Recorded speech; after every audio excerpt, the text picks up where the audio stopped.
history book went on to say that 3 years prior to this, Congress set up a citizen of the United States for this future takeover.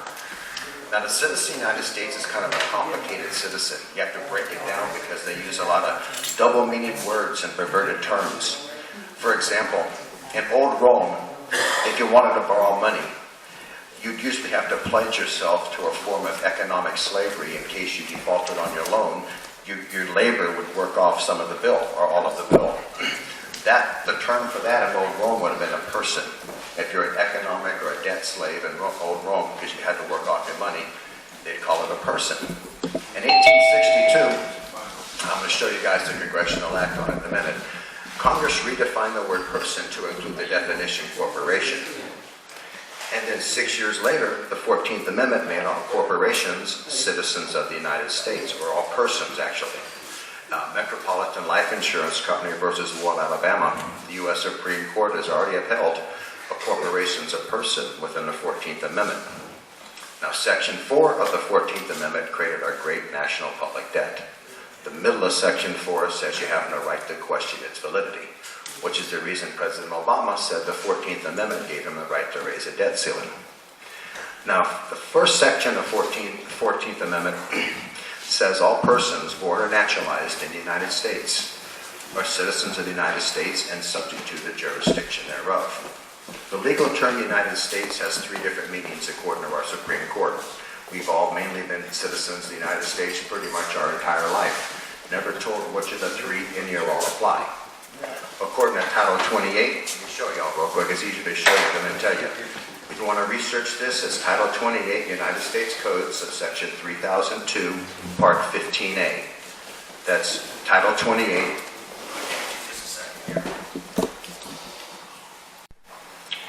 You'll find this at 41 Statute at Large. That's the laws of the 66th Congress in 1919 and 1921.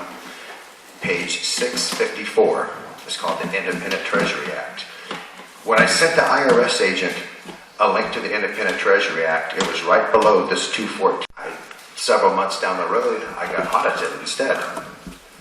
I contacted the IRS agent and I sent him a copy of 41 Statute at Large, the Independent Treasury Act, before they made it disappear. And I asked him on the phone, I says, isn't the IRS a branch of the United States Treasury? And he replied, yes, sir, it is. And I said, isn't the U.S. Treasury a branch of the United States government? And this gentleman replied, yes, sir, it is. And I told him to check his email. I sent him a link to the 41 Statute at Large from the Library of Congress.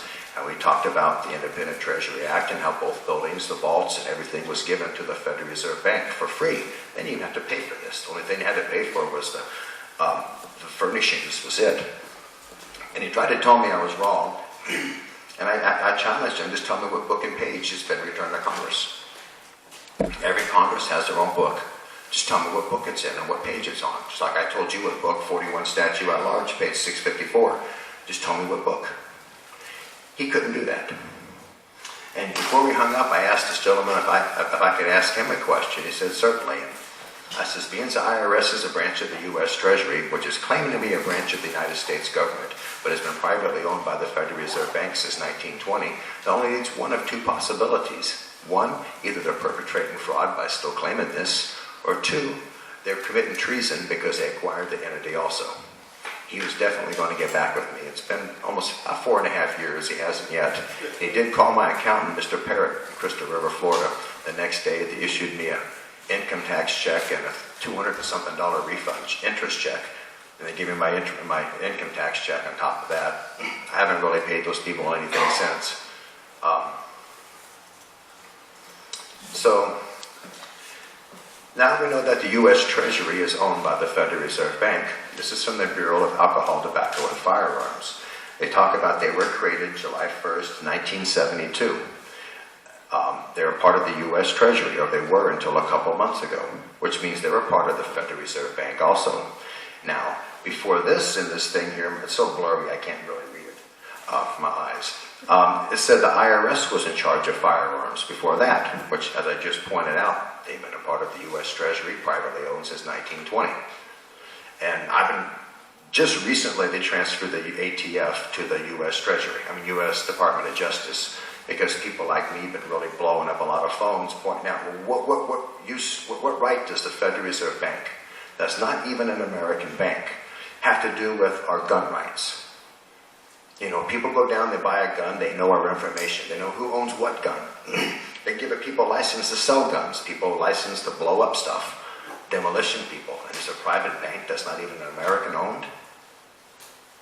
I mean, we've really got some issues that, and it makes you stop and think. And this is the main drive behind my research is, how can only part of the government be real? I mean, Secret Service is a part of the U.S. Treasury. Yeah, you start to look at all this. How can only part of the government be real? And I keep thinking back to that old 1938 history book. It's the only explanation I can give. The southern states were forced to repudiate their war debts. They defaulted on their loans because they were forced, and the Bank of England took over District of Columbia February 21st, 1871. Now, this is Reconstruction. They taught us about it in high school with what I call a hearsay history book. They never gave us any documents to verify anything in that book was actually the truth or not. We were given a book, told us it was our history, we were graded and tested on it. I was very confused at that time because it was something completely different than what I learned in 8th grade. None of the other kids I went to high school with had that difference going on in their head. I had Miss Keene that taught me the correct history, and then indoctrinated history or hearsay history kind of confused me. This was after the southern states were lawful governments for 20 months. They refused to adopt the 14th Amendment. Northern states said the same thing also. Delaware was one of them. They said the 14th Amendment violates the Constitution because it takes away states' rights guaranteed in the Constitution, and basically it created a different form of government, a different citizen, and a different jurisdiction than what the founders established. So for that, on that premise alone, northern and southern states rejected it. It was technically dead. The Reconstruction Acts created a punishment government, only temporarily for 10 of 11 southern states, because Tennessee agreed to go along with Reconstruction. Now, this temporary government has never stepped down. It's been in place ever since 1867, as I pointed out on lawfultexas.com. After Reconstruction, here's a congressional act that declared the southern states, with the exception of Tennessee once again, to be conquered territories conquered by the United States.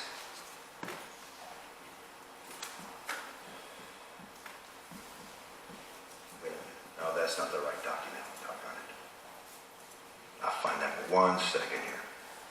LawfulTexas.com. I had an issue with the court system in your state, and I filed a couple of jurisdictional challenges. And in the past 4 months, they've kind of been here we go. Library of Congress.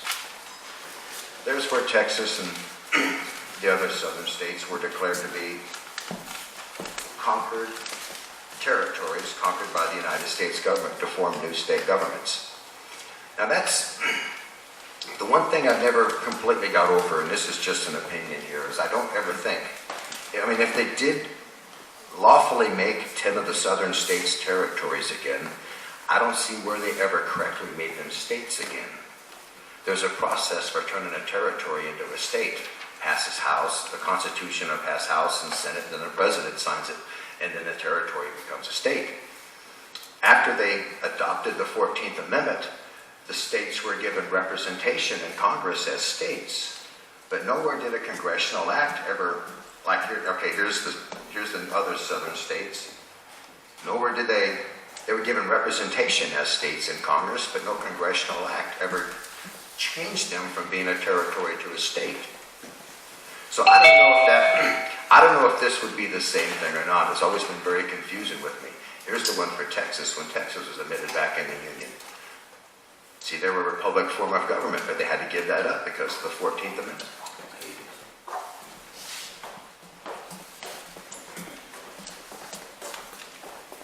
Now, a lot of people say, well, we should try to tell our congressmen and let them know. Well, here's in 1910, the Committee of the Judiciary, U.S. House of Representatives. I've made several copies for your groups because in the thing I have a little format of what I'm teaching today. Most of the links is on there. I have some on other websites. But this one here is a difficult one to find. You have to actually join the Library of Congress for them to send you a PDF of it, or get one of the federal depositories and see if they have this on file. I think there's only 5 of them that have it. But this is where they found the 14th and 15th Amendment was not adopted in accordance to the U.S. Constitution. They made their findings within reach of the U.S. Attorney General, March 23rd, 1910. I'm sure he or she's been busy. They haven't got to it yet, but they will eventually. Now, this is the part of Reconstruction that, yes, sir. Well, there's only 3 there. There's only 3, but you guys have to make copies of it. All the other stuff is online. That's the only document I can't find online that I can't verify with a .edu or .gov. This right here is where the state of Georgia, 1957, the Georgia legislature declared the same thing. The 14th Amendment was not adopted in accordance to the United States Constitution, Article 5. Now here's where page 1909 to page 4404, Congress said this again in 1909, 2, 3, 4, and I have links to all of this except for that one, and that thing, there's just no link available online. Right over there, they're talking about how the 14th Amendment was not adopted in accordance to the Constitution.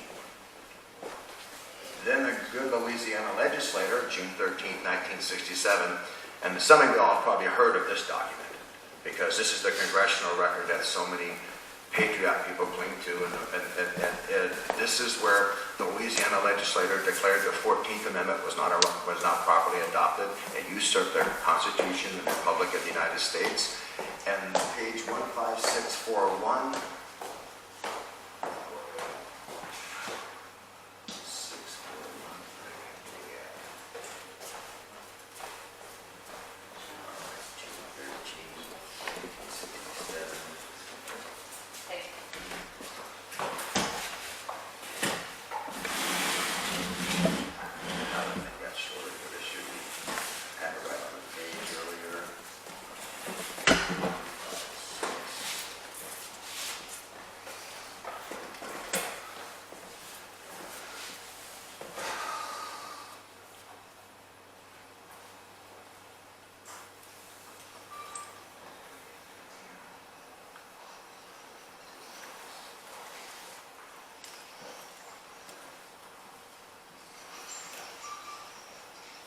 just 6 pages long. Sorry about this, y'all. Give me 1 second. 4, 1, that's the last page of it. There we go. The 14th Amendment. Equal protection, law, or total usurpation. This is law-driven. They quote the House and Senate journals as Judge Lander H. Perez goes from the Louisiana legislature. This is basically a 5-page brief that they read into the record and went unrefuted. Here's all the reasons the 14th Amendment was not lawfully adopted. This is memorialized on the House floor June 13, 1967. That's what created the citizen of the United States, the jurisdiction that's ran America since 1868. It gives us a solution on the last page. It says, public awareness must be aroused. 15621.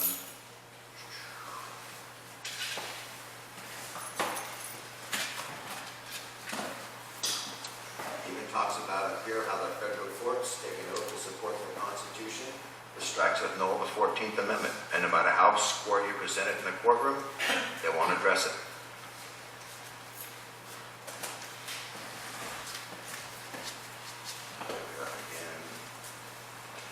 CRS report. This is another hard document to find. I got this one from the University of North Texas. The State Department used to have all of these available online from the year 2000 to 2012. This CRS report is about presidential proclamations. That's what it is, presidential directives. And it talks about 4 executive orders on page 5. Which is CRS-2, top paragraph, that never had the signature of the president, just a Secretary of State, which technically means they're not even real executive orders. And one of them is the order in the 14th Amendment ratified. Executive Order 6, and another one's ordering it published, Executive Order 7. Now, here's where the President of the United States claims the Secretary basically made that the whole thing's a fraud.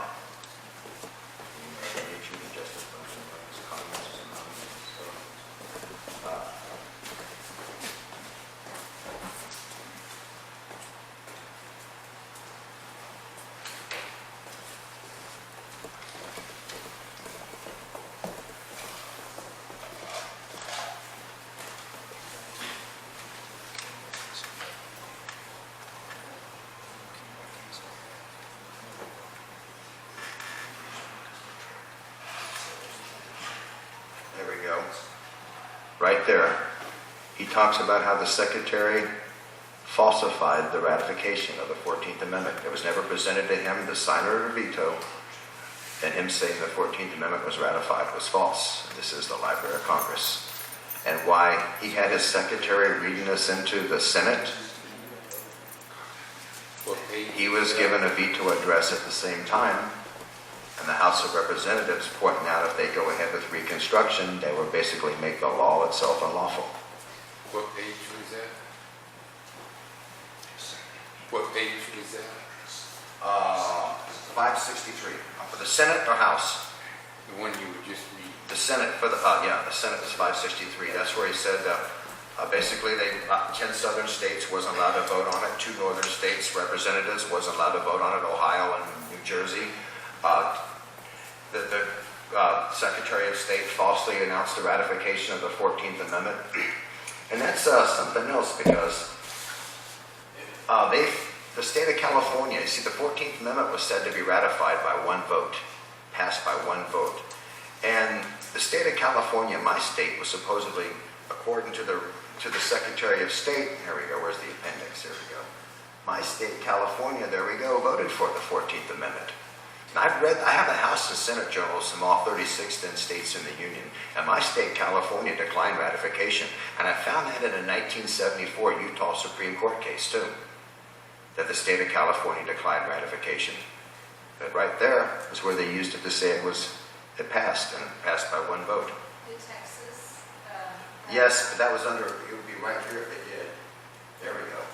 Now, originally, Texas declined ratification.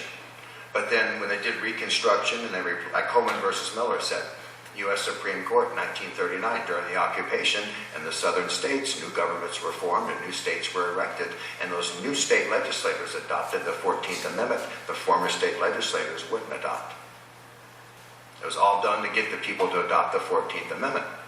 Now, we're sold in school the 14th Amendment was needed because our country was in a very poor racist state. And actually, if there was some truth in that, then I could see the justification, but it made nobody equal in 1868. I mean, half the country's gender was female. They got no equality. I mean, 50 years later, look what they went through to get the right to vote. Native Americans, I'm part Cherokee, they were slaughtered for decades after that. Asians, they were locked up in internment camps, even the Chinese ones, and they were on our side. Their country was our allies during World War II. Blacks, Miss Park was arrested 90 years after Reconstruction for not giving up her seat to a white lady on the bus. This is the only jurisdiction that's ran America since 1868, and I'm of the opinion it's done nothing but cause division. Because this is the only jurisdiction that's ran our country, we'll call it that if you will, for the past 150 years. That means all the racist laws that were enforced in the 1920s and 30s and 40s had to be coming from this jurisdiction also. And now they're calling it, like I told Oliver Stone, that they say we need this for the right of suffrage and racial equality when the Civil Rights Act of 64 gave us that. If this did that, we wouldn't have needed the Civil Rights Act of 1964. And all them folks wouldn't have got beaten and jailed and everything else. It would have just came as a natural right. Now here's your state. I'm going to show you all where to find this stuff at when I get done here. This is where the state of Texas is on 577. This is where your state said the 14th Amendment was not adopted pursuant to Article 5 of the federal Constitution. This is where the state of Texas declined ratification of the 14th Amendment. And then we go on to page 581. This is the Texas House Journals, right off your state archives too. They can't even say I made this one up. 581, the state of Texas is talking about how the gentlemen of the North threatened them. They talk about the consequences of them not ratifying the 14th Amendment. The gentlemen of the North threatened them with a military government if they didn't adopt the 14th Amendment. And we do. And actually, that's how I beat several charges already. Watch this. This guy, I was going to court with 300 people at a time in Oklahoma until I filed this, the jurisdictional challenge, and I started getting my own private judge, my own private courtroom. Okay, this is 2 Army-Navy manuals that I use as exhibits, showing there's no lawful court in the said state of Texas and a jurisdictional challenge I did in a court here. The 1943 and the 1947 Army-Navy manuals from the Library of Congress, credible source, says they're manuals of our military government. Think about that. Now, page 16 of this manual, I got it loaded a little second, so says the military is over the civil courts, the criminal courts, and the bar. As soon as it loads, I'm sorry. And the 1947 says the exact same thing on page 20. And page 38 or 39, it calls this a theater government. Yes, on page 38 or 39, this is called a theater government. Where are we at here? Page 11, 15. There we go. Courts and law. The military is over the civil courts, the criminal courts, and the bar. Right there. So Texas, the House Journal wasn't lying when they didn't adopt the 14th Amendment. They said that they would have a military government. Now, the problem with the military government, one of the problems is, here's the 1947, see, same thing, military government, is the Reconstruction government was created for the southern states. My state, California, we had nothing to do with that war. You notice we don't have 2 governments in this country, and they never repealed Reconstruction. So if you make a government for 10 states, actually 11 because Tennessee went along with Reconstruction, we have 35 states in the Union, didn't count Nebraska. California's been a state since 1850. How did my state get the same government as the South? The Yankee people who won the war. How did they get the same government as the losers? Think about it. We should have 2 governments in this country. They never repealed Reconstruction, and the Reconstruction Acts, as you see, created a government in 1867 for the rebel states. Now to do that, they had to replace when the Founding Fathers established it. 1781, Articles of Confederation, 1788, the Constitution. Can you define what a ratification means? Adopted, voted on, and passed.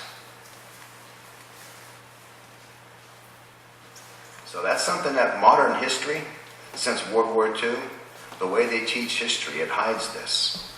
But if the school kids had a possession of more facts, like I was given from the 2 different histories I was taught, you would question things like this. Like, you know, we got 50 states. How come the other 40 states have the same government as the South when they never repealed Reconstruction? What did my state, California, do to get a Reconstruction? How did Hawaii and Alaska get this government? They came along in the middle of the 20th century. They had nothing to do with any of our history, you know, as far as that goes. Unlawfultexas.com. It's just 2 jurisdictional challenges I did. One, showing there's no lawful state known as Texas since 149 years. There's where Texas was declared a conquered territory. All this is on unlawfultexas.com. I put the links below the video. There's the U.S. Supreme Court, 1939, Coleman versus Miller, that says that new governments were formed and new states were erected, which actually violates Article 4, Section 3, which states no state shall be formed within the borders of an existing state without the consent of that state or Congress. They did not have the consent of Texas, Arkansas, Florida, none of them. They went in with military troops and they overthrew the government. Is there more clarification in that case as to what states were formed? Reconstruction says it. And so does this right here. This Congressional Act says it right here. But it says in the southern states, it mentions a couple of them. Oh, where's we at here?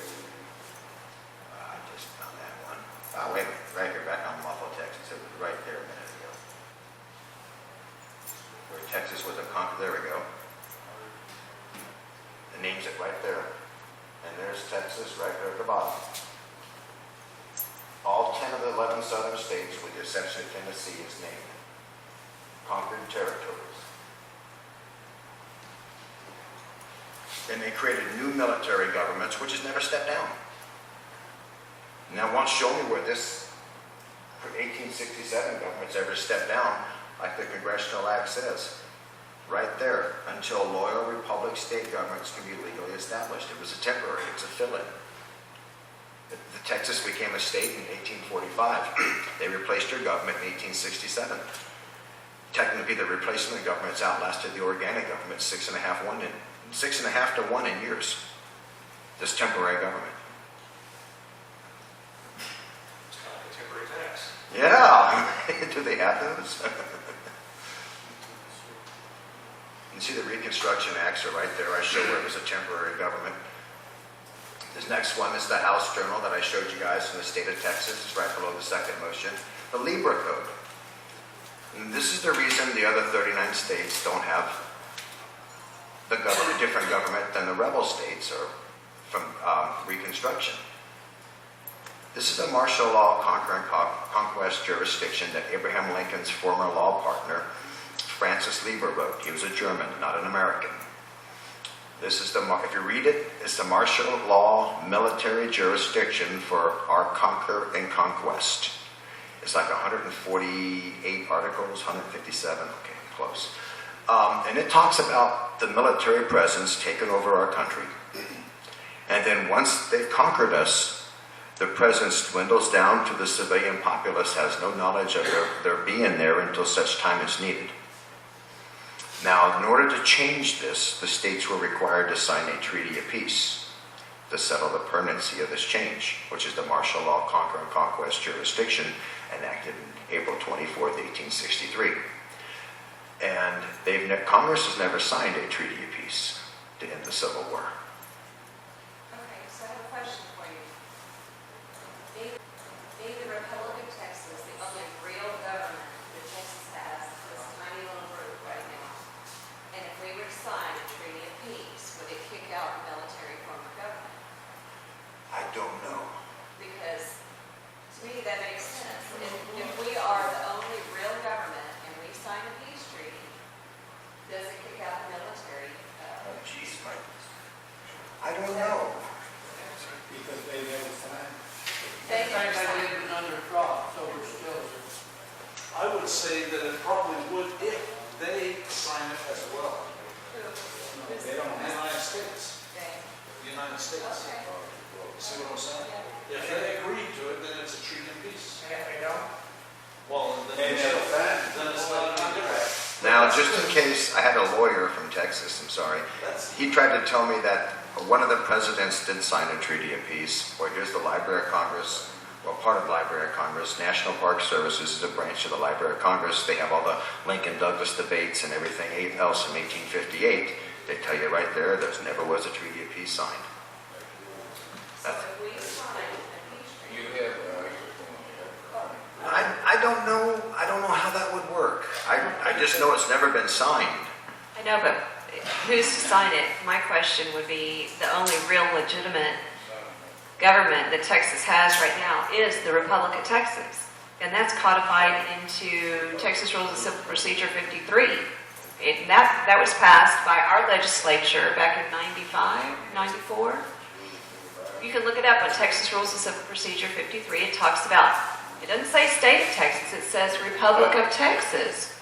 And that was codified by our legislature back in the 90s. So if we are the only real government Texas has, what's to stop us from passing and signing a peace treaty and saying, no more military government? I have Sorry, no no more idea. military courts. You hit a question I can't honestly answer, but I do know it needs done. I don't know how standing would work, sir. I don't think peace treaty now do you any good because Congress never issued a declared war. declaration of war. We don't. The United States. We don't even have a real Congress right now. They don't have enough representatives in Congress. It Actually, would be a real Congress. The last lawful Congress convened March 27th, 1861. Yeah. So we don't even have a real Congress right now to do anything. Right. Yeah, but a piece We don't have a government in this country. If anybody hadn't figured that out, it's pretty clear. Well, like I said before, how can only part of the government be real? The ATF, IRS, Secret Service. Those are all corporations. Those are all corporations. That's not a government. You know, the Ronald Reagan report said, I think it was 85, you have to Google it, but I'm sure it's online. The Ronald Reagan report said that none of the federal income tax actually goes to the federal government. It's not in their pocket. And now you see why. It's a part of the Federal Reserve Bank. I read that 60% of it went to that. Yeah. I know one thing. Okay, because they made the the Federal Reserve system unaudible with the Federal Reserve Act of 1913. That's why I got in an argument with that Congressman French Hill in Little Rock, trying to say I'm proposing a bill to audit the Federal Reserve. I said, you guys made them unaudible in 1913. That's useless ceremony. You're chasing your tail like my dog used to do. You're not going to do any good with that. Why don't you audit the U.S. Treasury? Why don't you audit the ATF? Let's see where all the alcohol and tobacco tax at the federal government's been going. Let's see if that money has been going to the federal government, or it's like the IRS money that's never made it to the federal government. Let's see if the alcohol. There's a lot of alcohol and tobacco tax at the federal level. That's got to be a couple $1 trillion, or at least a bunch of $1 billion every year. Does anybody even? And nobody gets a refund. No. We don't even know where it's going. These silencers. My friend bought a silencer. It cost a $200 tax to get a silencer for his rifle. Where's that money going? It's part of the U.S. Treasury, or it was. It's part of the Justice Department now, which I heard is also owned by the U.S. Treasury, but I can't prove that yet. I found something on Bloomberg, and then it disappeared online. Right on the bullet. It's like that, like I just showed you, the Independent Treasury Act is not there anymore. They got like this, it ends before you get to there now. They've cut that one off on us.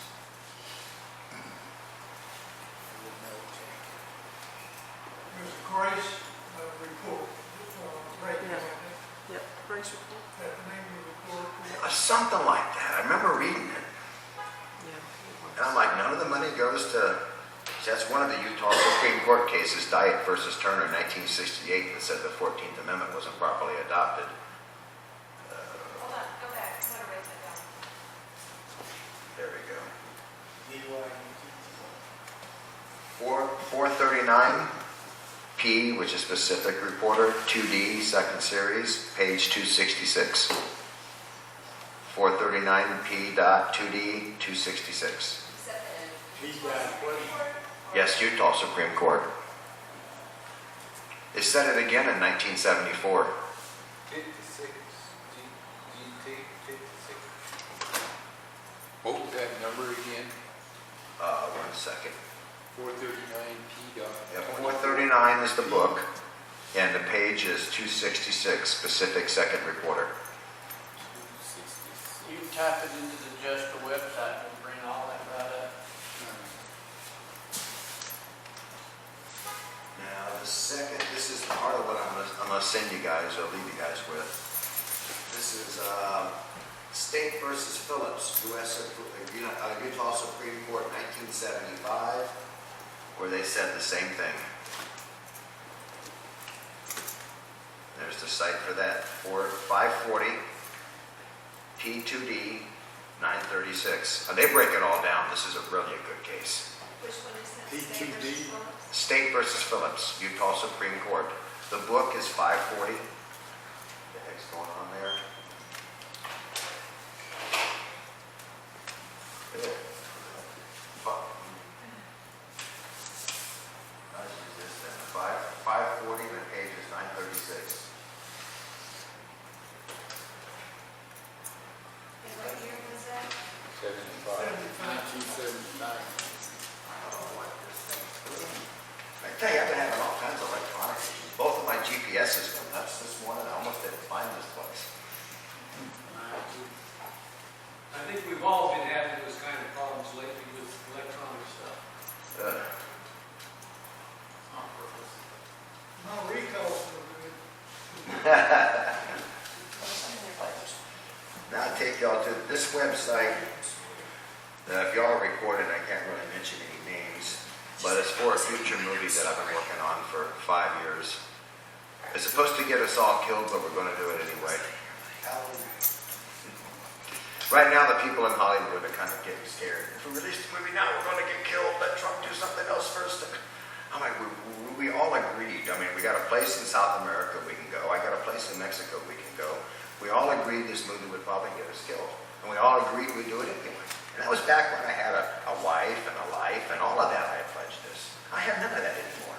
So just put it all in my name then. You know, hopefully there, I mean, I showed you where one of the screenwriters I'm working with has put up camera systems where there's some seriously bad people that threaten him. What it is this group of people, they call themselves Illuminatis.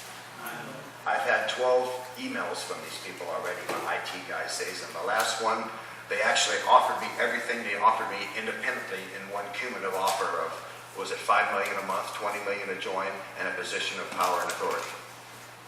They've all been making all these offers. My IT guy saves all those emails. And if you sign, what happens? Well, my dad was on the Heat Hall show for years, and the reason he never really got famous, and we worked with a lot of celebrities like Bob Wells and all them. But the reason my dad, matter of fact, actually, I got 3 recordings from Bob Wells that had never been released. And I've been thinking of a way, well, one of them did get released. I let the Bob Wells Foundation have 50 copies of it. I was thinking, you know, I could even pledge those for anyone that can refute this work. And Texas and Oklahoma's Bob Wells fans. He used to cut my hair when I was a little kid. I got 3 recordings, one with 3 songs on it from Bob Wells that had never been released. So what if you signed up with this Illuminati? You'd be owned. That's why my dad never wanted to be famous. What would happen? Oh, I would get, well, they started with telling me how I would be looked up to, and then they offered me a position of power and authority, then they offered me $20 million, then they offered me $5 million a month, and then the last offer, finally, after 12 of them, was the 12th offer, when they haven't hit me up since, was basically all of it together. But in return for what? They never said just to join. In their Do you know that Illuminati is over the whole Hollywood section thing? Yeah, Every man that you see in a dress, they had to do it or they were going to die. yeah. They were It's just like one of the Hollywood producers. I It's talked like to. Medea, Mhm. Tyler Perry. You know, that's a bunch of crap. That's how they know they're going to die from doing this. All of them. I wouldn't put on a dress for nothing. If y'all pause that for 1 second, I'll tell you something, but I can't say it with a recording. If you can. So they make you an offer you can't refuse. I got rules. I don't know. But I do know a very famous person that's in Hollywood. He's turning it off. Okay. Because it would get me in a lot of trouble if a guy out there. I want to be square with you. I've got my, In under 5 minutes, I approve all 50 states are de facto. And I have the links right below it. President Andrew Johnson's veto address. Blame them for gun violence. You know, I was pointing out, here we go.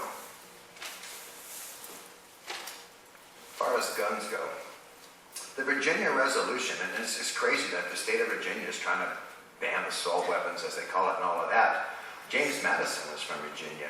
He drafted the Virginia resolution of 1798 that was ratified by Congress January 1799. And it makes clear that the government does not have jurisdiction over any of our Bill of Rights. He said that when they were messing with the First Amendment, they said that evil should be arrested immediately.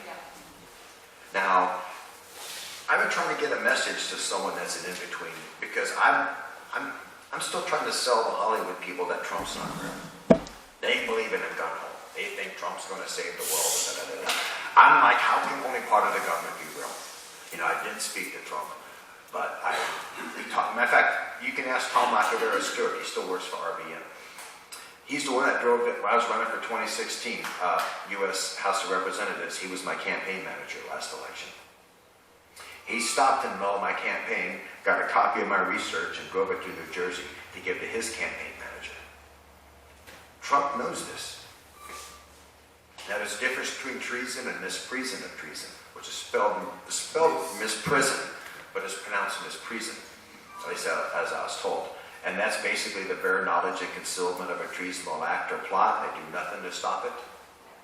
You're just as guilty. It's codified in the Federal Code 18 U.S.C. 4. Trump knows this.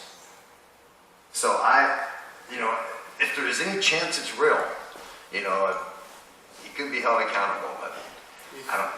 He's running business.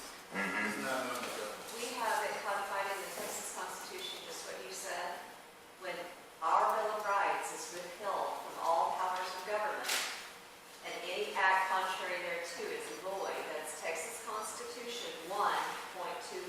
It's in our Texas Bill of Rights. So anytime there's an encroachment, illegal search and seizure, no due process, you name it, go through the Texas Bill of Rights. Anytime a government actor violates it, it's void, including our gun rights is codified in the Texas Constitution 1.23.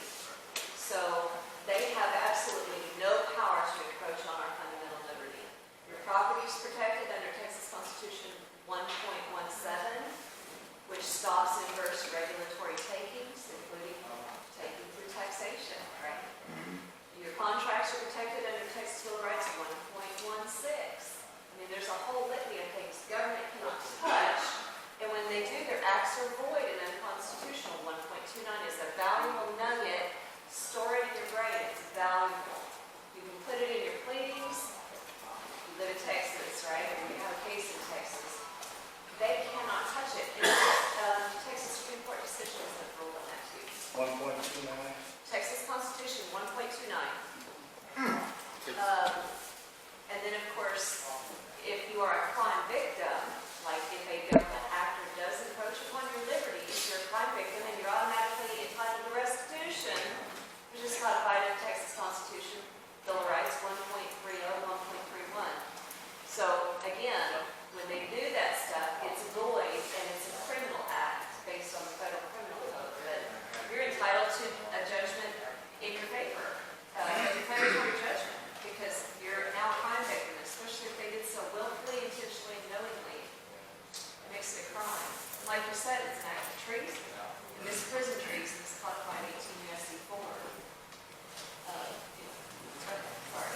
No problem, no problem. I got the congressional record here. I've got the Reconstruction Act, the supplement for the Reconstruction Act. So I'm going to get down to the interesting stuff. Article 4, Section 2 created a different citizen that was a non-corporate citizen. Originally, that's in the original founders of the Constitution. Now, here's where the Congress redefined the word person in 1862. Old Roman meant economic or debt slave. If I couldn't afford to pay you some money, you might say, Bruce, wash my truck or something. We'll call that money even. The word person to include partnership, corporation, and also firm. And then 6 years later, the 14th Amendment made all persons citizens of the United States. This congressional act's right there. I got a PDF, but it's also listed at the Library of Congress. They also redefined the meaning of the word state in 1864 to include the definition District of Columbia and Territories. All crimes, state or federal, are commercial crimes. Well, we know that's why. Now we know why. Corporate citizenship. Black's Law Dictionary, artificial person, which the 14th Amendment citizen would be subject to. Now remember, the 14th Amendment makes you subject to the jurisdiction thereof.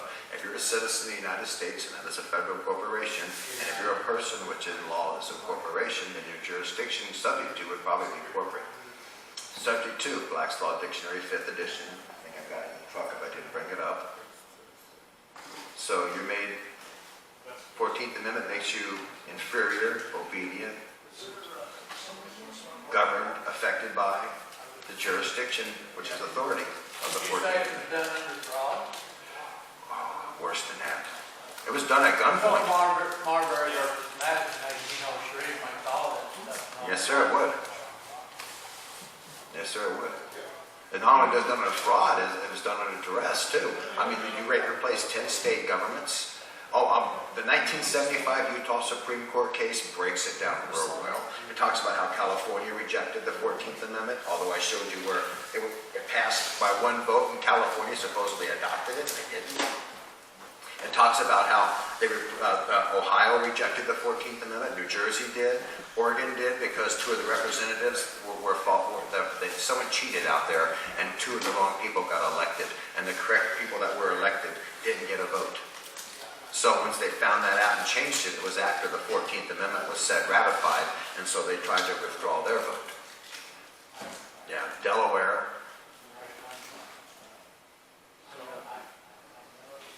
And when we get down to racist Lincoln, I got a section here. I have to give credit. I kind of stole some of that from Ebony magazine. They wrote a book called Forced into Glory, Lincoln, the White Man's Dream.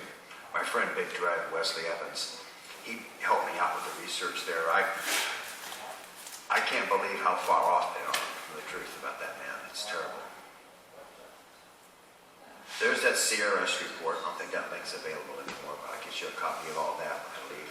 What was the name of that book? Forced into Glory, Lincoln, a White Man's Dream. He says Abraham Lincoln enforced all the runaway slave laws. In fact, his letter to Horace Grady, September 22nd, 1862, says, what I do for the black race, I don't do for the black race. If I can free the Union and save none of them, I would do that. If I can free the Union and just save some of them, I would do that. What I do for the black race, I do for the Union. So, I mean, if you ever read his first inaugural address, or even his Lincoln-Douglas debates, none of that stuff they said in high school, he never said none of that stuff. I mean, I'm sure he would like to go down in history as saying it, but, it's not possible. And not with what he really said. Another thing I cover on this is there's 3 13th Amendments in American history. You have your Title of Nobility Amendment, which they kind of crafted that after Article 1, Section 9, Clause 8, which forbids titles of nobility in the federal Constitution. Then the second 13th Amendment would have secured slavery as a state right. That amendment passed House and Senate with Northern vote only. That was House Resolution 80. It was proposed by the state of Ohio. Lincoln supported it and signed it into law 6 days later, March 8, 1861, in his first inaugural address. 3 northern state legislators, Ohio, Illinois, and Delaware, adopted that evil amendment after the outbreak of the Civil War. The important thing here is not one southern state representative has ever voted on it, and not one southern state legislature has ever adopted it. So if the Civil War was in fact about slaves, the South could have stayed in the Union, supported Ohio's House Resolution 80, and kept the slaves. In fact, another big secret in history is 4 northern states throughout the entire Civil War had slaves. Delaware, Kentucky, Maryland, and Missouri. You can argue 2 border states and 2 northern states, whatever. But when Lee surrendered to Grant, April 9, 1865, the South didn't have slaves anymore. But the North did for 7 months and 6 days until the 13th Amendment abolished slavery. And had it not been for 8 of the former 11 southern states voting to abolish slavery, ratification would have failed. It passed by 1 vote. Georgia was the deciding state. I'll show you that in a minute here. I got the vote count. Okay, there we go, the 13th Amendment. I think I screwed up here. I said 7 of the southern states, and it was really 8. It was 8 of the southern states voted to abolish slavery. Was that a forced vote on the... No, sir. No, sir. No, sir. But see, that's the argument that you can use back and forth, and it shuts them up. There's nowhere they can go.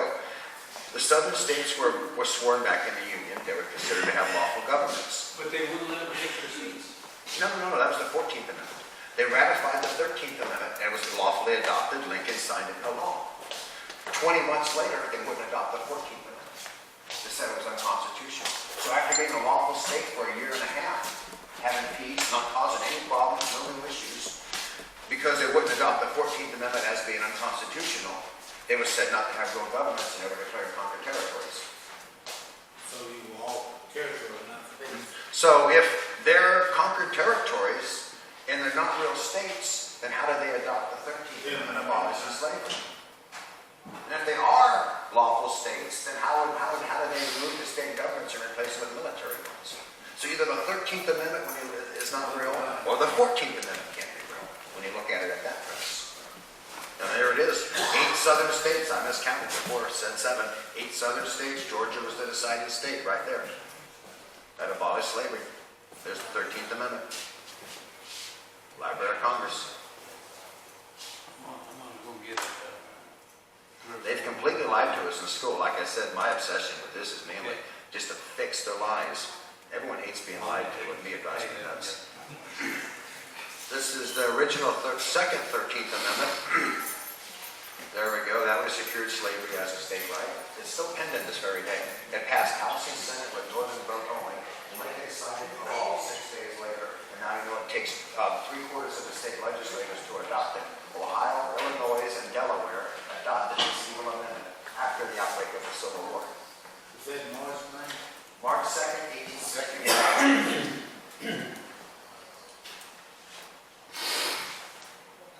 And once again, I got to give credit to Ebony Magazine there, because this is not my work. Wish I could take credit for it. Wait till we get down to racist Lincoln. This is my favorite part. There we go.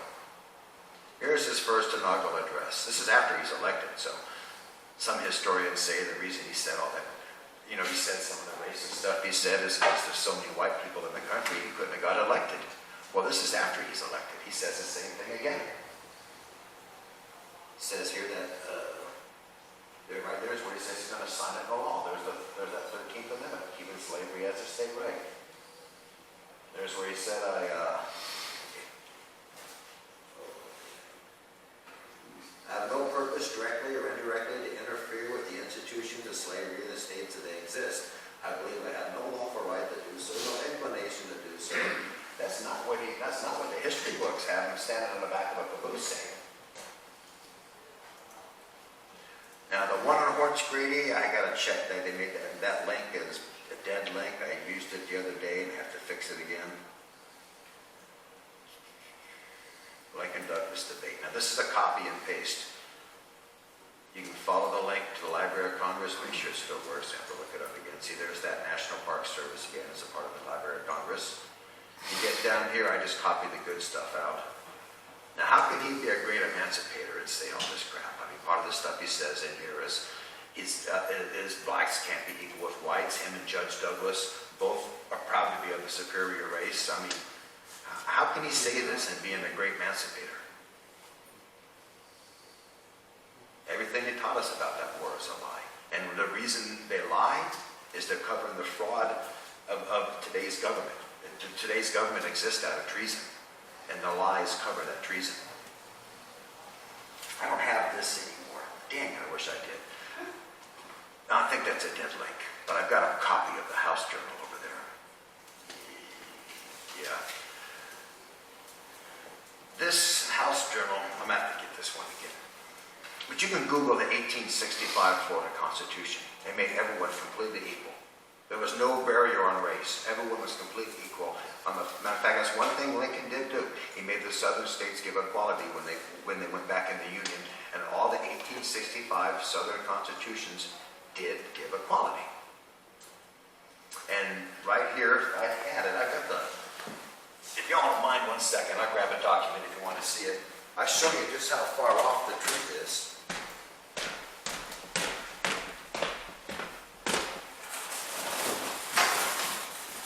When I go campaigning, I usually bring these things with me.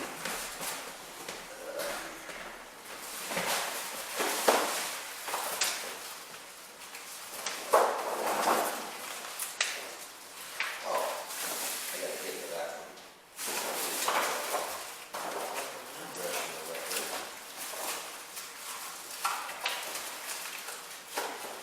Where do you find a laminator that big?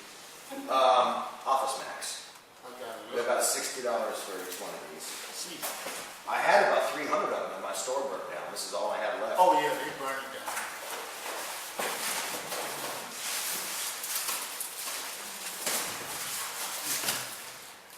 Well, Lincoln was actually elected by the bankers. You know, all the presidents have been related but one.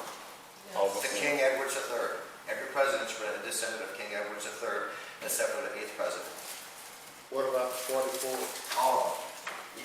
Obama's related to Trump, who's related to Bush, who's related to JFK, who's related to Nixon. They're all related. You can Google it, the CBS did a thing on a 12-year-old girl discovered. That all started sometime in the 1200s. There's around 1,300 or something, King Edward or something like that. Yeah, about that time era. Now, when Lincoln assassinated and Andrew Johnson took over, the bit of education I was given in school and also in the movie, they made Andrew Johnson out to be some sort of idiot.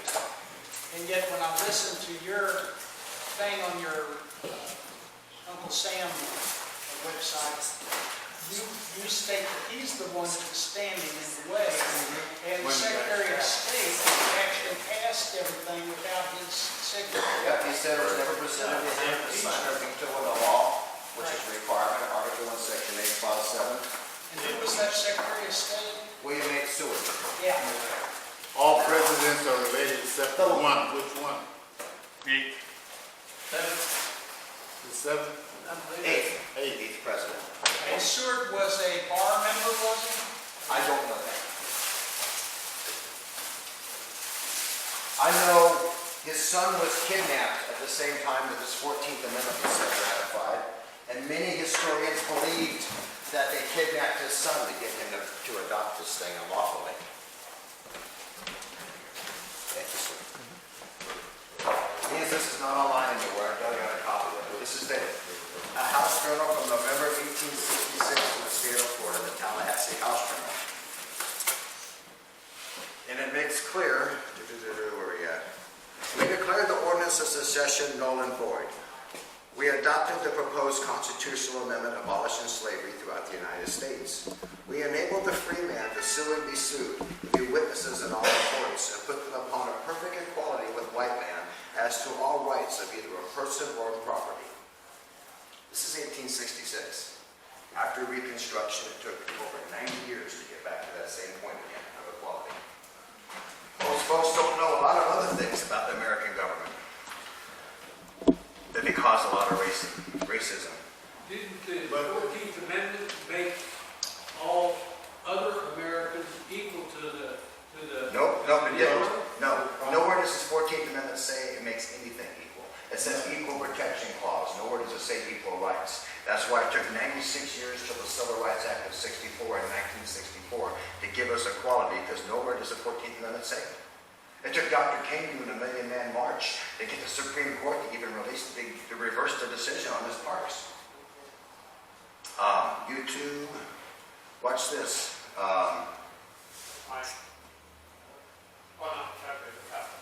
Devil's Punch Bowl, Mississippi. This is, there's 3 concentration camps that I was able to find that the American government set up to exterminate the black race after the Civil War ended. So if they were, I'm sorry, sir. Go ahead. I was saying that they were dying down there, Mm-hmm. and the kids and the women were dying down there. The men, they were working for nothing in slavery. And that's after the war. They're supposed to be After free. the war. Mhm. Yeah, so they just, nobody goes down there. All the fruit, all the watermelons, everything they grow down there, nobody buys it. Because it's slaves' bodies that were never buried. They just absorbed into the ground. I tell you, if you don't mind, I'll play a little 3-minute CBS News clip on it, but I'll fill you in a couple of things of history because they don't timeline it right. They say the Union troops, well, that's the northern government, they said during occupation, that's Reconstruction, 2 years after the Civil War ended. Now, what they failed to tell us, some of the things that we have in history is, after the war ended, they set up 3 concentration camps that I know of. One north of Atlanta, one in North Carolina. The biggest one was Devil's Punch Bowl, Mississippi. The women and children were caged up, and they had diseases and everything else. 20,000 of them died the first year alone, just in Devil's Punch Bowl, Mississippi. The men were still, as they say, were still used for forced slavery. You're going to hear that. That's after the war ended. Now, when Mr. Johnny Reb wouldn't go along with the change of government and the 14th Amendment, that's when they were promised 40 acres and a mule and given a blue uniform. Never got it. And they never got it. It's a Cadillac now. And I'll tell you what even one step further. 10 of 11 southern states who wouldn't go along with Reconstruction, they said there was no law in those states. And for the next 14 months, General Ulysses S. Grant and the newly freed slaves in blue uniforms went from town to house. They were raped, murdered, robbed. They would leave the women and children tied up to the tables when they got done gang raping them. They would kerosene the house after they looted it. And I'm not a part of the KKK, but that's how they got started, was because of that going on there. That caused a lot of racial hate in the South that did not exist before Reconstruction. Then they take the jurisdiction that come out of Reconstruction, and they have different crimes for for same punishments. I mean, because of skin color. Then they have white and black bathrooms, all being enforced by the same jurisdiction that come out of Reconstruction. Now, you won't find that in history nowhere, but I tell you where they hid it, just like they did the Treasury Act. You go ahead to the year 1877 and research Posse Comitatus. They gave us Posse Comitatus as a promise they would never do this again. Reconstruction. I was real comitatus. Hey, I have to ask your phone for that one. If y'all don't mind, I'll play the 3-minute video. Okay, great. So you can't have military running the mist. Yeah, that's right. That's a promise they would never do what they did during the Reconstruction, to murder women and children. Remember, Johnny Reb fought all the way in that war. So what was left in the South? You had women, people, you had elderly, and you had women and children. And for the next 14 months, that's who they terrorized.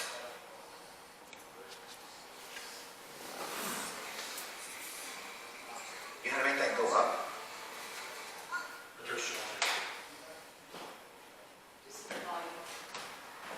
Hold the microphone there by the Oh, speaker. no, that's not there. Way to go up, it's over there. Well, no, okay, you're taking it from that? Yes, I'll get to you. You're taking it from that. Okay, try that. That'll raise that volume.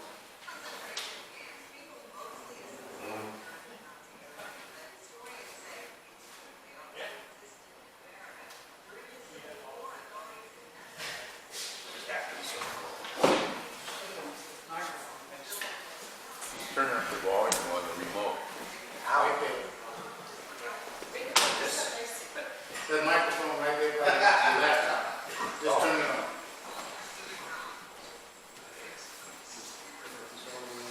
They talk about there's some beautiful wild peach groves down in Researcher Paul Westbrook says, like a beach, the area known as the Devil's Punch Bowl has been hit. A mass grave from the 1860s. Historians estimate that in 1 year, up to 20,000 freed slaves died in contraband camps below the beach levels. When the slaves were released from the plantations during the occupation, they owned granite matches. And the population went from about 10,000 to 120,000 overnight. So they decided to build an encampment for them at Devil's Punch Bowl, which they walled off and wouldn't let them out. Don Estes is the former director of the Natchez City Cemetery. I just put my own tombstone right there. You see Estes? Learning history, spent his life. He says Union troops ordered to recapture black men to perform hard labor, while women and children were all but left to die in the 3 punch bowl prisons. Disease broke out among them, smallpox being the main one, and thousands died. They were begging to get out, turn me loose, and I'll go home back to the plantation, anywhere but there. But they wouldn't let them out. The Union Army did not allow them to remove the bodies from the camp. They just gave them shovels and said, bury them where they dropped. And I'd really like to show you more of this terrain, but it's just too thick with greenery. These bluffs are also straight down, so not only is it dangerous to navigate, it's still very mysterious back there. To bear alligators and snakes, it would take Indiana Jones to get back in there at this point. Then you come up washing away bluffs, and at the Devil's Punch Bowl that has so many people that no one knows how to get here and they're still down there wasted. And even to this day, they talk about wild peach trees that come up down there, but no one in Natchez will eat them because they know what the fertilizer was. Exploring the Unexplained on History Monday, Jacob Kittlestead, WJTV News Channel 12. And historians say even now, people might discover old skeletal remains after flooding on the Mississippi, but being on the Natchez Trace, sometimes it's difficult to tell which century those bones are from. That's now something else that 1938 history book said that I never could find anywhere else. It talked about the first president of the Continental Congress, Mr. John Hanson, actually being black. And he supposedly borrowed money from the Bank of England. He was a rich man. He inherited trade ships. His family come from France. He financed the first year of the Revolutionary War out of his pocket. At the end of the Revolutionary War, he had to sell everything he owned, and he died in poverty living with a friend.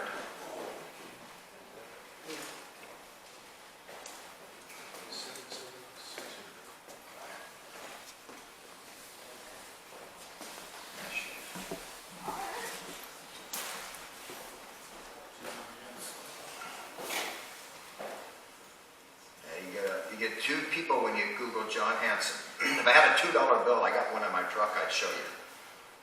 He's in the back of a $2 bill right there. A real?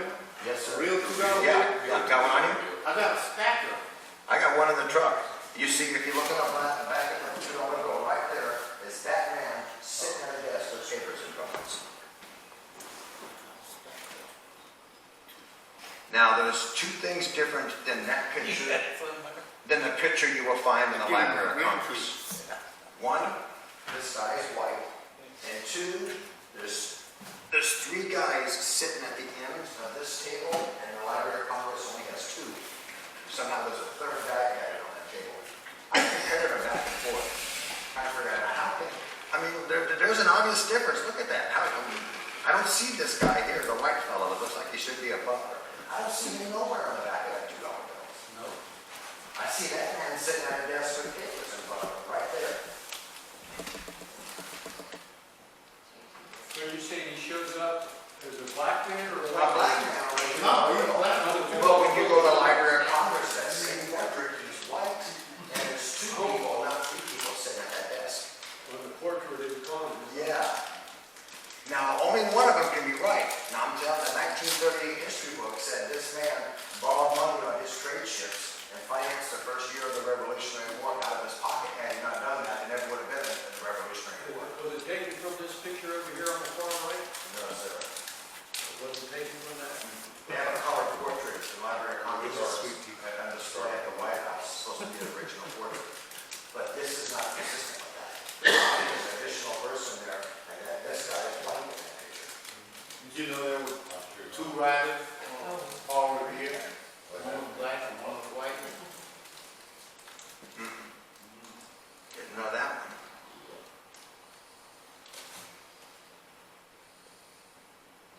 His name wasn't Paul Gill. Yeah, y'all would have seen that with Texas, Arkansas, and all of them were admitted in the Union. They had to adopt the 14th Amendment, every one of them. That was part of the conditions, otherwise they couldn't be considered states. Under duress. Under duress, Yes. coercion, it's fraud. Yeah. It's an illegal contract, because obviously the whole thing is a contract, right? It's an agreement, it's a treaty. Treaties are contract. Yeah. And if it's secured through duress and coercion, it's void and unenforceable. It's such fraud. You know, what gets me is most people think the Constitution is the only law we have. The Articles of Confederation didn't disappear. They were never repealed. That's right. The Constitution, according to James Madison and Thomas Jefferson in the Kentucky-Virginia Resolutions of 1798, is a compact made by the states, which gives the states unity. They're given 17 jurisdictions, no more, to the federal government outlined in Article 1, Section 8, Clause 1 through 17. They were never given none of the jurisdictions that are today. And according to James Madison, it'd be an evil to even go there. They should be arrested. That's why I'm trying to tell the Hollywood people, why don't they tell Trump this? You know, they're wanting to impeach him, if this is all real. Why don't he go back to the Democrats? Okay, you guys are trying to ban this and that and all these assault weapons. According to James Madison, you're supposed to be arrested. And by the way, the 5th Congress ratified this as law. Turn around and back, you know, why ain't they going by it? If it's real. See, that's how I keep trying to prove to them people, it's not real. You guys are so worried about this darn movie going to get you killed. And it's not even real. The government's not even real. They're waiting for the government to fix this. They think Trump's going to save everything. No, bullets will kill you. Yeah. It doesn't like me much.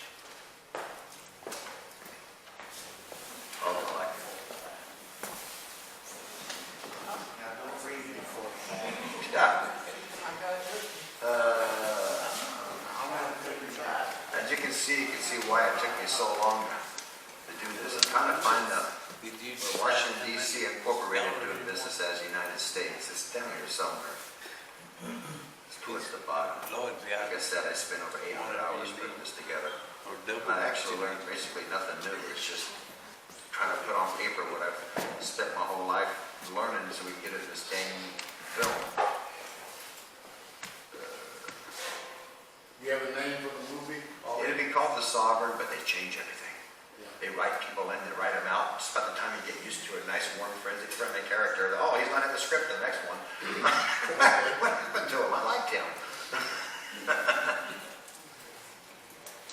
You said, We Adam. had a review board that went over what we were doing, and they decided we didn't need to have that in there. Yeah. I mean, man, I worked kind of hard on this character. I wrote a couple things since then. I'm trying to sell them, but I'm going to wait till I meet this Governor Jenkins. I got to redo this. It's not on Google anymore. U.S. code. I know it's down here somewhere. I prefer to not use my document, just use a link.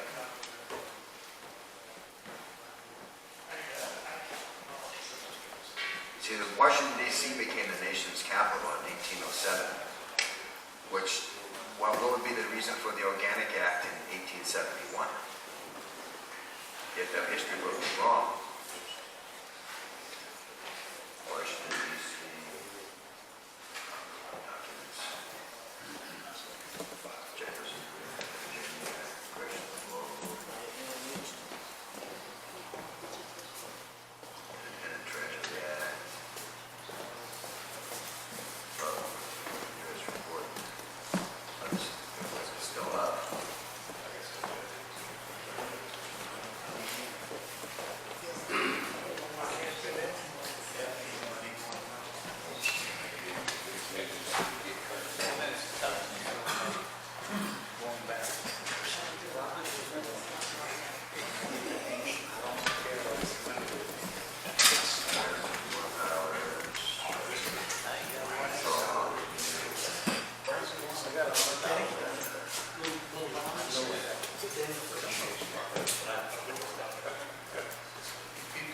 Statute at large. Let's see if it's still up.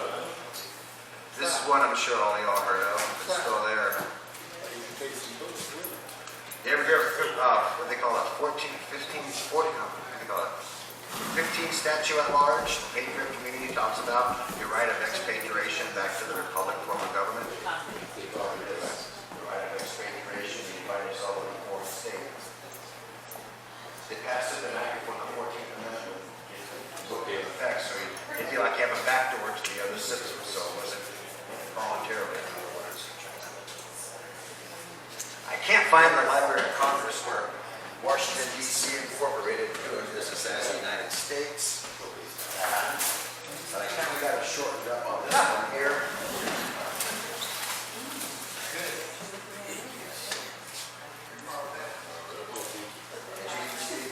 That corporation was given all the power, it cannot be inconsistent, which is double power. If I give you all the power and I'm inconsistent, then I give you all the power consistent with the laws and the Constitution of the United States. That's what this corporation was given, all the power of the U.S. government. The closest I could find that covered everything that the history book had different than the law. What's going on there? So you got any passports over there or something? Did y'all have any questions? What? You got us some very I never really know. I was kidding about the passport. That's what I did.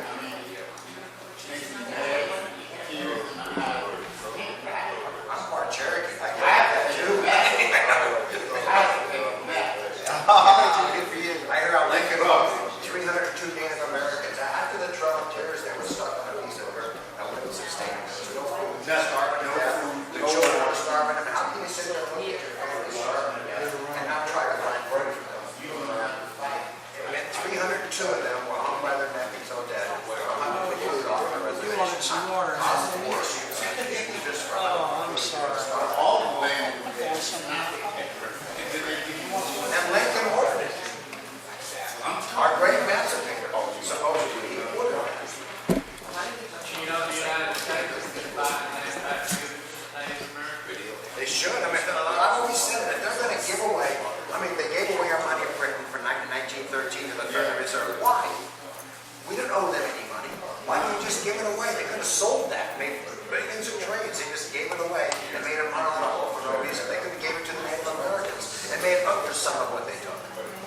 the same thing with the U.S. Treasury. They gave it away to the Federal Reserve Bank free of charge. I mean, here's trillions of dollars you can rob and steal from all the American people for the next century for no reason. They didn't even sell it. They gave it to them. All the slaves that are still here, they never got any of it. This country has actually stepped up a lot of different races as far as slaves. The Native Americans had it worse. The Irish had it bad. The blacks, God forbid. The Jews and Chinese We also have got also a got it. restitution. I mean, a lot of people have suffered to make this what it is. And it was wrong. You It see didn't where have to all be that, that way. well, a bunch of the Jews got restitution, so much money. Out of Germany? Yeah, my aunt's still trying to get her castle back. Rosenberger Castle in Rosenberger, Germany, belonged to my grandma's mom's people. And it was taken for war debts after World War I. And I got an aunt in England that's still trying to get that damn thing back. They had all the heirlooms that they took out. They ransacked. The gold teeth. And, although you said in the 14th Amendment is where Texas gave up its right to the Republican form of Well, government. I'll show you the actual congressional act. Now, I have a fair question to ask, because the Supreme Law of Land, treaties that are made either at that time or later on, and then our treaty with the United States, the treaty of annexation says we forever would be guaranteed the Republican form of government. Now, they did one or two things, either they took our Republican form of government away from us, they didn't give us another, or else we still have it, and they broke the treaty. Well, they broke most of the treaties they made. Yeah. You know, the Native Americans and Cottagers, they got land, the 20, they don't hear about it on mainstream media, but they have 25 acres of the burial land. Here's where the Republic of Texas, right there, gave up the Republic, Texas gave up the Republic of It's a congressional act. But the 13th Amendment. Congress does not have the authority to override treaties. But the reason they did this emergency war powers because they never signed a treaty of peace and no war powers. So you gotta remember, they're not operating under law, they're operating under military law. Law is different law. I steal your pocketbook, you can bring me to court, whatever. Military law, they can just take it to your front door, they can make exceptions to every rule. You're talking about like eminent domain. Your eminent domain is a 14th Amendment decision. Matter of fact, you live like, okay, abortion is a 14th Amendment decision. I can't say without the 14th Amendment how it would be decided, but Roe versus Wade was a 14th Amendment decision. Taking prayer out of school was a 14th Amendment decision.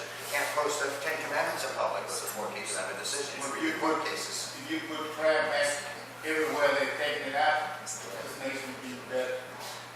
Stalin said, give you one generation, I'll save the world. We've had a few generations to call it fine. We had to go through a couple generations of evolution. Now you've got these children from the parents who don't believe in God, so now they don't have the morals. I only have one thing. Life is not a dream to be hidden, but rather a challenge to be lived. That's my saying. And I've been challenged, and I'm living. Not the life of others, but I'm living. I'm not existing. Dirt under my feet, but I'm alive.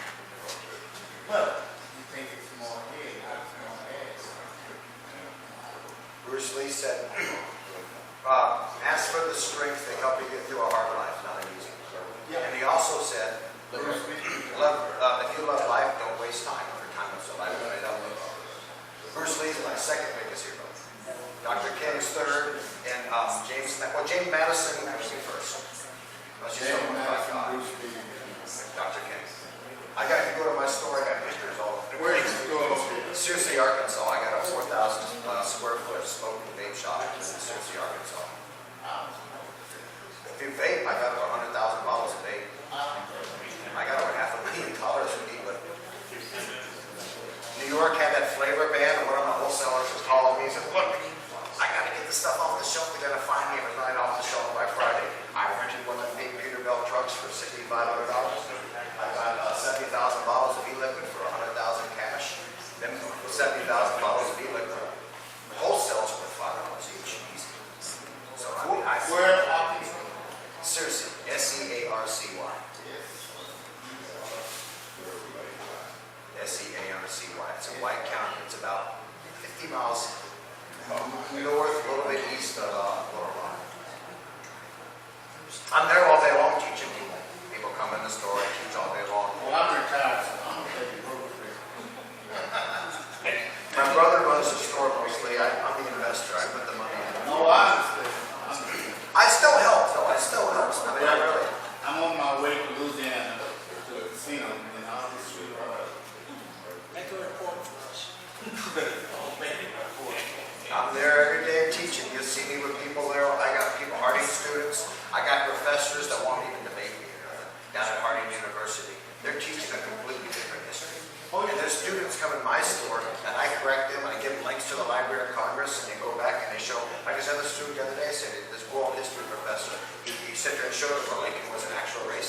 say, look, it has no documents.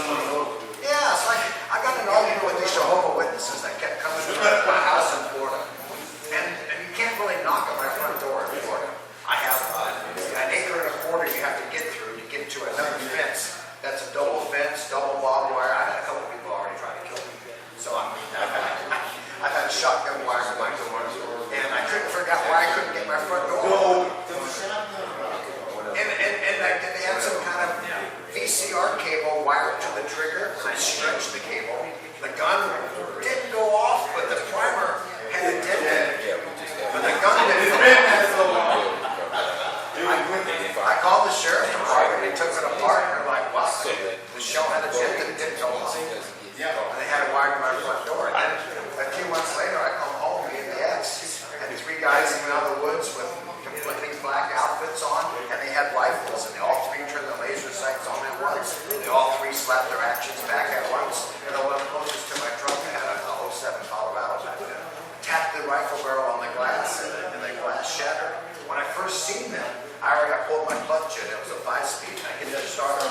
I already had it slapped in reverse, so when he shattered the window and put the gun there, I took the gun off my shoulder and popped the clutch. I took off with him and his rifle. And he had the rifle wrapped around his hand in a strap. So I took it with me. I bounced off one oak tree and hit another one full speed, doing about 70 in reverse. And he went head first into the truck, flipped upside down.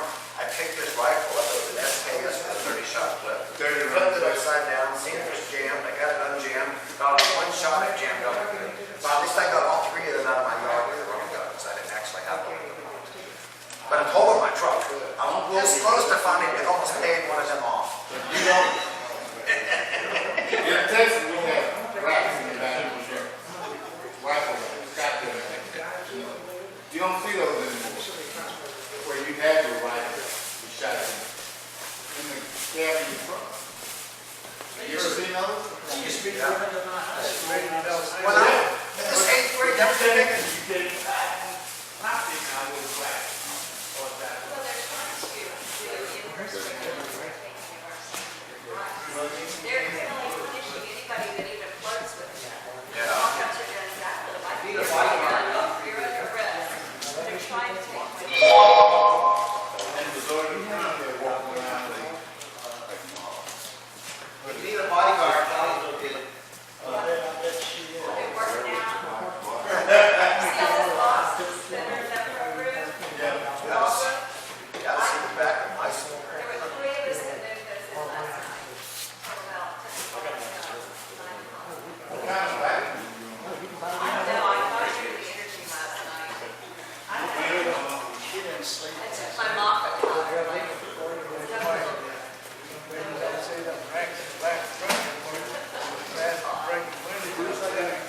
Yes, sir.